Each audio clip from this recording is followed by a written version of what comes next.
title of this writing is, You'll Never Be Able to Describe You. How much of your life have you spent trying to figure out and describe who you are? For most of us, it goes on for a lifetime.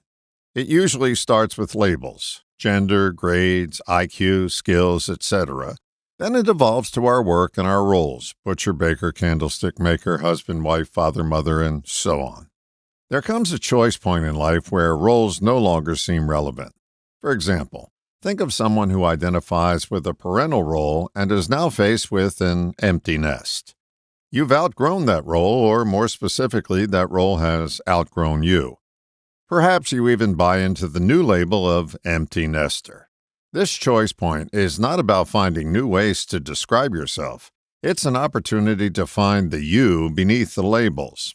I call this process subtraction.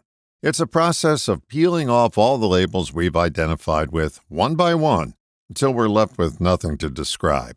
That's when we discover the indescribable you, the essence and animating force that has driven us through our labeled past. Lao Tzu, the ancient Chinese philosopher, in his writings called this force the Tao, and he lets us know that it can't be captured or contained by a name. He says, "The Tao that can be explained with words is not the Tao." The verse goes on to say, "We desire to understand the world by giving names to the things we see, but these things are the effects of something subtle." When we see beyond the desire to use names, we can sense the nameless cause of these effects. You describing you is an attempt to defend you, to keep your image of you alive. The real you needs no defense. It's the aliveness beyond the labels and pretense of your descriptions.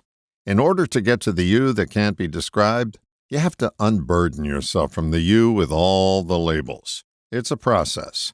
Start with the easy ones and remove the labels that don't stick as well as they used to. Then move on to the ones with more glue. And one by one, you'll get closer to the real you. This choice point in life that I describe has two options: superficiality or depth. You know you've taken the superficial path when you come up with new ways to describe yourself. It's as ineffective as attempting to describe an entire house by the color of its exterior paint. Depth is reached when you no longer reach for labels to describe yourself.